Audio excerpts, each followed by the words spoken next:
said I was going to do it, and we going to do it. So, here we go. This is another video by Mother's Basement that is about the Pokemon manga. This came out a year before the Yu-Gi-Oh video that we just did. It's called This Pokemon Manga is Actually Incredible. And it's crazy because right at the corner of this, he has another video of a brief history of Pokemon clones. Oh Jesus! So he's probably talking about a lot of the stuff that I like. But other than that, let's dive on into this because I already know what the deal is. So there's this thing called Pokemon. I don't know if you've heard of it. It's pretty popular, though. Definitely big in Japan. And like most things that are big in Japan, over the years it's earned itself a manga adaptation or two. Or over 100. The first of these was Pokemon Pocket Monsters, a strange, comedically toned manga that borrows some stylistic elements from Dragon Ball, and in which all the Pokemon could talk and coexisted with regular animals. It was really weird, and never made it outside of Japan. The first Pokemon manga that did reach North American comic shops, and the first that I read as a kid, was The Electric Tale of Pikachu, which roughly followed the plot of the anime, and which ended up having substantially more plot on account of being drawn by prolific hentai artist Toshihiro Ono, aka Kamiranjaku Sanpei, who once complained that he had to redraw basically every page for the North American release, and you can see why, since, that shirt has Pokeballs for nipples. I guess that explains all those panels of Misty slowly changing into her bathing suit. Those two manga were just the tip of the iceberg for Pokemon. Before too long, there were dozens of series and one-shots spanning multiple imprints and an impressive range of genres. There were Pokemon 4 Comas, manga adaptations of the movies, separate manga made with film screenshots, manga based on spin-off games like Mystery Dungeon, Pokemon Ranger, and Colosseum, a shoujo series called Magical Pokemon Journey, Phantom Theory, I love that one. A single-volume story about a magic Kaito-esque Lucario trainer who steals from other thieves, a Yu-Gi-Oh knockoff set in the real world called Aim to be a Card Master, Pokemon Card GB the Comics, a one-shot adaptation of the Pokemon TCG Game Boy game, How I Became a Pokemon Card, which just explains the lore behind the art on various Pokemon cards, and which ran for 6 volumes and 38 chapters somehow. What? It's a pretty cool concept. Wow. And the list goes on and on and on. That's not even all of the manga about the trading cards. Of course, there were plenty of adaptations of the mainline Pokemon games as well, and of those, far and away, the best and most enduring is Pokemon Adventure. Special, it's Pokemon Specials. North America, Pokemon Adventures. Let's go. A lot of you are probably familiar with this manga already. It's one of the most widely read of the Pokemon adaptations by far, but its readership represents just a fraction of the full Pokemon fanbase, and that's why I'm making this video. Because while, yes, reading is for nerds, every Pokemon nerd owes it to themselves to give this manga a read. Yes. For younger fans, it will show you a side of the Pokemon world you've never seen, and for older fans, it will feel like coming home for the first time in decades. I love the world of the Pokemon anime, like a whole bunch. I made a whole video about how great Sun and Moon is that you can't watch because, oh man, the rights holders for the anime ever split.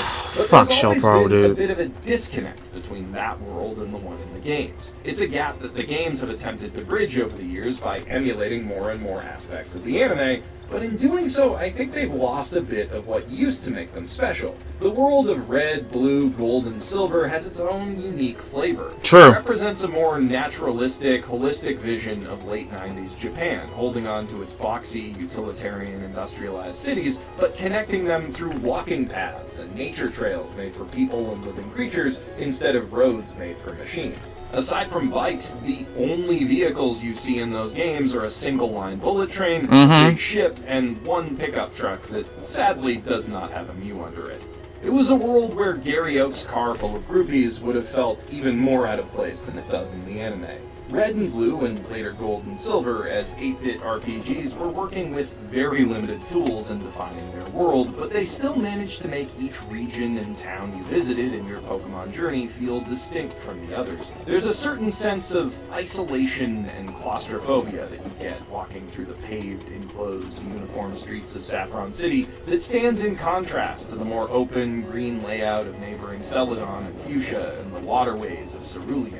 In emulating the polished, colorful, utopian world of the anime, Fire Red and Leaf Green, and later Heart Gold and Soul Silver and Let's Go games strip that feeling away.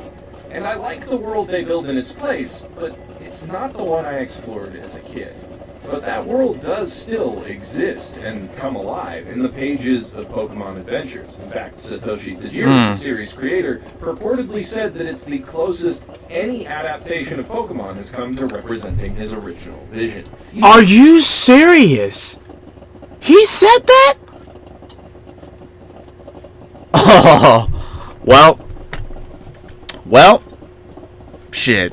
You can see that clearly in the background art. The houses and other buildings we see are almost one-to-one translations of the sprite work in the games. The same damn Snorlax can be found lounging on the route to the right of Vermilion City. Gyms have busts of their leaders by the entrance, just like the weird statues in the games. Oak Slab even has the signs and the round pylons in front of it, though the inside does look a bit messier and more lived in than the games, with books strewn all over the place and disorganized shelves. That's kind of a running trend here. The cities around these locations aren't generally rendered in a lot of detail, and a lot of the manga does take place in open spaces like forests and fields, not unlike the anime. Right. But enough is filled in to make the cities more believable without creating a disconnect from the smaller, simpler locations we saw in the games. Right. Okay, I just want to pause the video for a sec. I was just doing research to see if the manga artist drew from the real-world locations in Japan's Kanto region that the game's cities are based on for the manga. They didn't, but I found out something else that's neat. Pewter City is based on Maebashi in Kyoto, which means that Mount Moon is based on a real nearby mountain with a crater lake at the summit, Mount Takagi. Yeah, the same one from Initial D. That's not relevant to anything, I just think it's really cool and I wanted to share it. Also, I can't stop thinking about Takumi trying to keep the water in the cup while dealing with goddamn Zubats, and now, neither can you. Anyway, through this... But no, seriously, we have to talk about this. We have to talk about this. So, people, for some reason, some Pokemon fans, right, they get upset when people talk about, oh, well, each region is based off of like a different part of the world. No, it's not. It's based off of the stuff that the different continents of Japan. Listen. I'm going to say this right now. The names, yes. The names they gave these regions, yes. The names actually do exist in Japan. However, the regions in these games, okay, do not depict that. The regions in these games are based off of different parts of the world. Yes, sure. Kanto and Johto, you can literally say they're different parts of Japan. You can literally say that. But afterwards, Hoenn is based off of the tropics. Sinnoh is based from what I have seen, from what you know how it is based off of Greenland. Unova is basically America because of the tall cities and the different locations, and like one point it's a desert, the next minute it's a forest, then there was a forest, and then the next minute we got mountains, then first you got mountains, and then there's just cities everywhere. It's that is literally a representation of America. And then you got Kalos, which is basically Paris, France. Alola, Honolulu, Hawaii. Freaking and then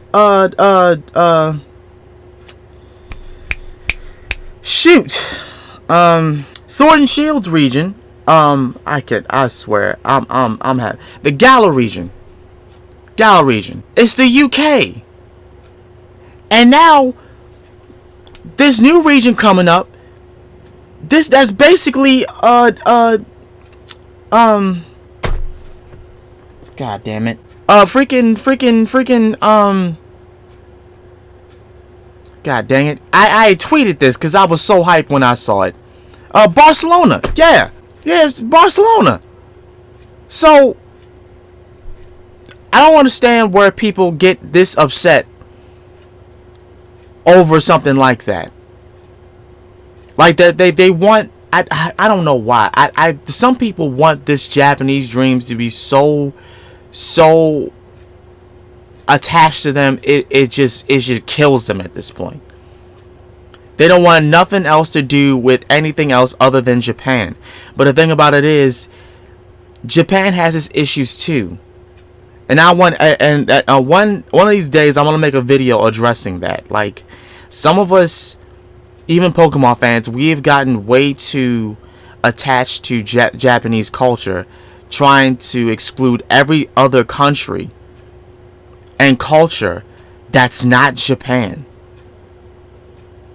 Just because these regions are based off of different parts of the world does not mean that's a bad thing. Does not mean it's wrong. They can have different names to these regions and still represent a different thing. Like, you guys have to be more open-minded to that. For the ones that have a problem with that. I'm not saying the ones that don't. But yeah, continue. Follow a young, bright-eyed, slightly cocky trainer from Pallet Town named Red, who, after almost accidentally robbing Professor Oak one day, impresses the Pokemon researcher by connecting with a scared Bulbasaur and is subsequently tasked with traveling the world to fill out the Pokedex. But of course, he's not the only young trainer trying to make a name for himself in that way. Oak's grandson, Blue, a cold and arrogant but undeniably skilled young trainer, is also aiming for gym dominance and Pokedex completion. And Red also has to contend with Green, a flirtatious Pokemon thief who actually did rob Professor Oak, stealing his Squirtle, and who has an array of tricks at her disposal that would put Jessie and James to shame. Well, further shame anyway. Speaking of them, throughout this journey, Red constantly finds himself butting heads with Team Rocket. But Jessie and James are nowhere in sight, and the team isn't just a group of random bad guys working under one leader. In Pokemon Adventures universe, Team Rocket runs a massive underground conspiracy that encompasses the whole of the Kanto region. Yes. It includes several gym leaders, Koga, Lieutenant Surge, Sabrina, all the mean-looking ones, basically, who use their power and influence to facilitate their crimes. Yes, talk about it. The interpretation of the gym leaders might seem a bit strange if your impressions of these characters are mainly based on the anime, but it works surprisingly well. It transforms all of the one-note gym leaders, both the villains and the good ones who oppose them, into proper characters with a part to play in the larger overarching narrative, instead of just guys who you fight between all of the other guys you fight and then forget about immediately. This way of approaching the story adds a lot of life and character to the world, and from Ruby and Sapphire onward, almost every new Pokemon game has made a similar effort to give at least some of the gym leaders more to do than just stand around waiting for you. Perhaps this manga had an influence on the game's writers. And that's kind of just the tip of the iceberg when it comes to interesting changes that Pokemon Adventures makes. It isn't just content to translate the world of Pokemon as it exists in the games. It also expands on that world in meaningful, clever ways, and that goes beyond the characters. It runs with the idea of Team Rocket doing cruel experiments on Pokemon, for instance, giving us more than just Mewtwo and maybe Ditto. In an early chapter, Red helps an experimental Eevee that's been altered so that it can assume any of its evolutionary forms at will. In a similar vein, the manga's stated reason for Giovanni's absence from Viridian Gym is that he's been running experiments in a nearby forest and doesn't want nosy trainers poking around. The way certain badges would allow you to control higher-level traded Pokemon in the games, which was originally just a gating mechanic designed to discourage players from trying to trade around the difficulty curve, becomes a canonical power of the badges in the manga, and the motivation for Team Rocket's founding lay in Blaine, Giovanni, Sabrina, Lieutenant Surge, and Koga's desire to combine their badges' powers and use them to their own ends. When they have enough together, the badges allow Team Rocket to control even the minds of the legendary birds, and mechanically harness their powers in order to enhance their other Pokemon's abilities. And in the culmination of their big battle with Red, Blue, and Green, the badge's power is ultimately used to fuse the birds together into a three-headed monstrosity. The Pokemon name is probably Kill Me.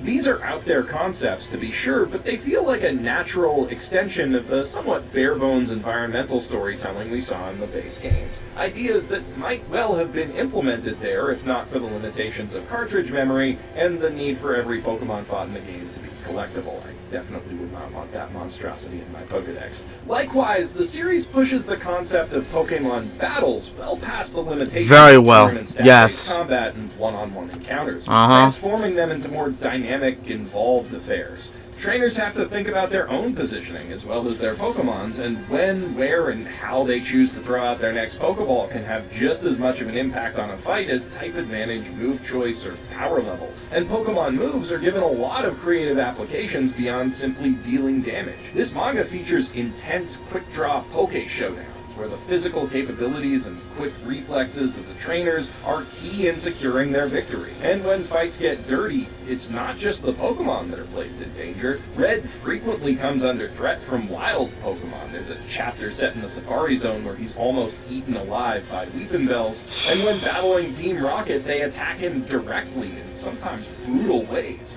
Yeah, this manga contains plenty of instances of Pokemon being used for assault and even straight-up attempted murder against children. In case the cute, simple art style didn't give it away, Pokemon Adventures is still very family-friendly, but in a manga kind of way, not the internationally palatable, censor-approved, watered-down, cartoony way that the anime is. The world of the manga is dark. It has real systemic problems. It's not sanitized and safety-padded like the world of the anime. And that leads to some incredibly creative, cool story beats, and some things that could really only happen in the world of Pokemon, but that never do because it's always shooting for a G instead of a PG-13.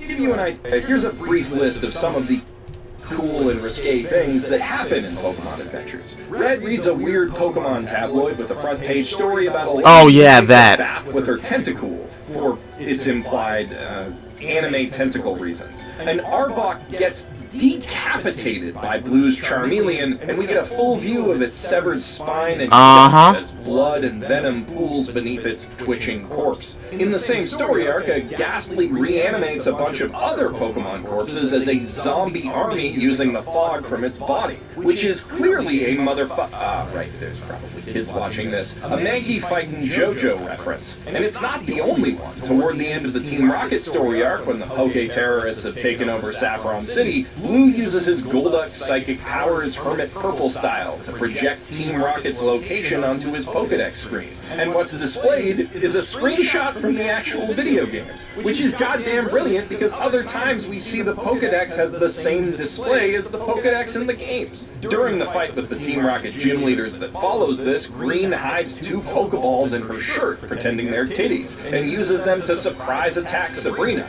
This was censored for the English release, so instead she just happily insults Sabrina's looks and social skills, and the diss is so brutal that it ruins her concentration. Which is kind of better, almost? You might have incredible psychic powers, but do you have ice for that burn? In another bit, Blaine tracks down Mewtwo using a psychic link that he has with the Pokemon because he used his own DNA to create it. Yeah. Another side effect of this is that he has a massive tumor on his arm that is slowly eating his body, and that will kill him if he doesn't stop Mewtwo. Again, a lot of this might sound wildly out of place in the context of Pokemon as we understand it. Oh no, see, that doesn't even scratch the surface. And I'm not even that far into the manga yet, but that doesn't even scratch the surface of what happens in this manga, dude. Let me tell you something, okay? And y'all gonna have to get spoiled just a little bit. After Red is done with the Pokemon League, right? He gets an invitation to go up to Mount. It's not Mount Coronet. It's Mount. Mount Silver. That's what it was. I'm sorry. I apologize. I had a brain fart for a moment. Mount Silver, or whatever mountain it was. Okay. He got invited to go up there. Within a month's time, Pikachu comes back damn near dead. I mean, the tail is charred, his ears are furred, they're battered, bruised. He comes back to Professor Oak's lab, just bruised the fuck up. And immediately everyone gets scared. because nobody has any idea of what happened to Red. Yellow comes into play. The trainer Yellow comes into play. Goes partners up with Red's Pikachu to go and find Red. They finally find him. Well, before they find him, the manga panders to a panel where Red has been frozen solid. And he has been frozen solid for, I want to say, a good time frame of months that he's been gone. At the end of it, he finally gets unfrozen. Bruno has a change of heart, whatever, because it was the Elite Four that attacked him. He got so frozen. He was frozen for so long, he had lost feeling in his hands. And then once, like, the gold, silver, and crystal manga books come into play, he has to go up to a hot spring so that his hands will be better. He got messed up to the point where he was frozen solid, got thawed out, and could not use his hands the way he properly could. He couldn't even catch a Pokeball anymore. That's how messed up it was. That's how crazy this manga gets. And the thing about it is, it still doesn't even scratch the surface. So, if you like this kind of stuff, please read this manga, please. But let's continue on in this video. But it's all rooted in themes and ideas present in the original games. Pokemon's always flirted with concepts like psychic powers and genetic engineering. Adventures just filters those through the lens of older stories that explored them, like a kid-friendly version of JoJo or Akira. Also, Pokeballs have always looked like glorious opie, that's an objective fact. Still, I'm glad that they didn't censor the other, more adult aspects of the story, because Adventures is one of those rare works aimed at kids that manages to address more serious subject matter in a really effective manner. Most obviously, it invites readers to consider how industrialization can destroy or change our environment, and calls into question the ethics of animal testing. I think framing this commentary around Pokemon, which kids are already more inclined to care about and empathize with than regular animals, as sad as that may be, means it has a better chance of landing its message. Yep. Now, pollution bad, harmony with environment good isn't exactly the most revolutionary or nuanced statement in the world, and it can easily come across as preachy if it's overplayed, but Adventures handles it about as well as any of the early Ghibli films do. And that I can make that comparison at all speaks to the quality of storytelling we're dealing with here. Yes. Of course, none of that would amount to much if the series didn't also capture the core appeal of Pokemon, the monsters themselves. Red's Pokemon, starting with a friendly Poliwhirl, a shy but playful Bulbasaur, and a sassy Pikachu that he picks up in the first few chapters, have distinctive personalities, and their group dynamic is always changing as his team grows and he swaps out members. A few, like Pikachu, Eevee, and Gyarados, even go through mini character arcs of their own.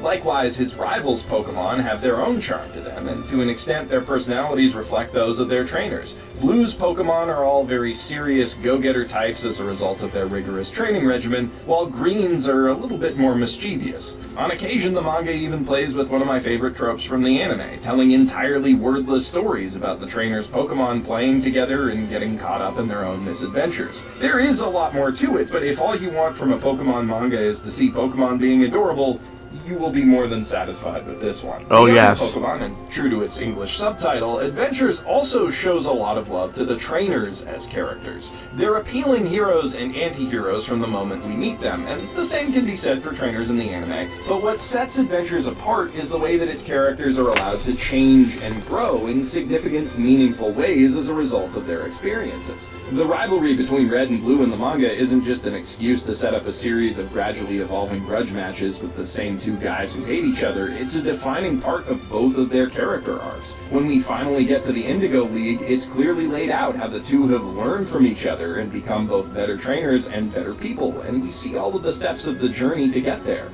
And what the series does with Green around the same time is kind of beautiful, honestly. The anime has a lot of trouble delivering character growth like this because, well, Ash is the anchor of an incredibly lucrative ongoing TV show and movie franchise. It's risky to change him, but Adventures is able to get around this by emulating one of my favorite aspects of the games. You know how awesome it was to ascend Mount Silver and Gold and Silver only to come face to face with Red himself? Adventures takes that cool feeling and runs with it, passing the torch to a new protagonist with each new generation, and even with mid-generational updates like Yellow and Crystal. With their own goals accomplished, the heroes of past arcs end up becoming supporting characters in later ones, sometimes crossing paths with their predecessors while on their own journeys, or even taking on the role of mentors. Sometimes they even trade with each other, and I think this is especially cool. Whenever Nintendo releases a remake of past generations, Hidenori Kusaka uses it as an excuse to put those old heroes back in the spotlight for new adventures with the new cast.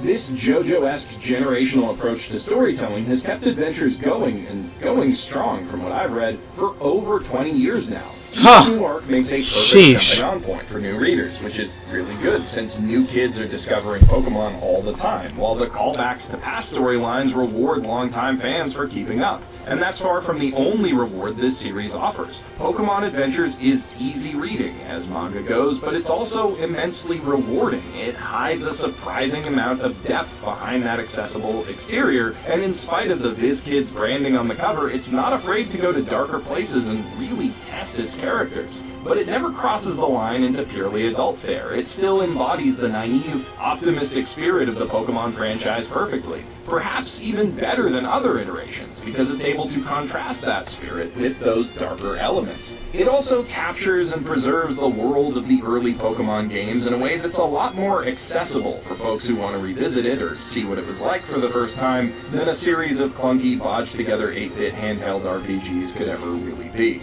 I loved this manga as a kid, and in revisiting it, I was a bit worried that it might not be so good without nostalgia goggles on, but it's remarkable just how well it holds up. If you love Pokemon even a little bit, I think you are going to love reading Adventures. Facts. And you have plenty of options if you want to do so. You can buy complete physical collections of each game arc on Amazon for pretty cheap, like some people do if you're interested. And for those who prefer digital reading, Viz has the ebooks of the series up through Black and White available on various platforms, including their own phone app. Personally, I'm a sucker for tankobons, but you do you. It came to my attention as I was writing this script that Nuxtaku has done a few videos about Pokemon manga as well, so he has? Oh wow, I gotta watch that. Your volumes to arrive, check those out in the duplicate. While you're down there, if you have read the series already, let me know which Adventures generation is your favorite and why, and don't forget to do all the YouTube things. I'm awesome. Professional shitbag signing out from my mother's basement. All right. That wasn't. Hey, everything that he just said was facts.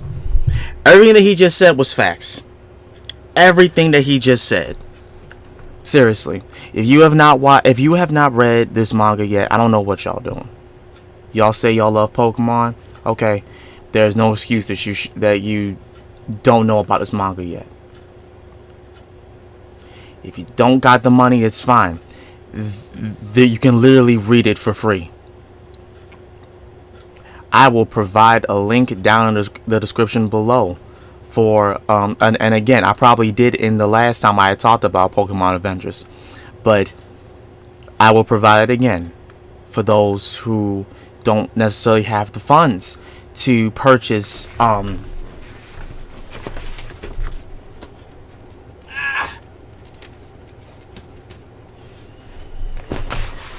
stuff like this.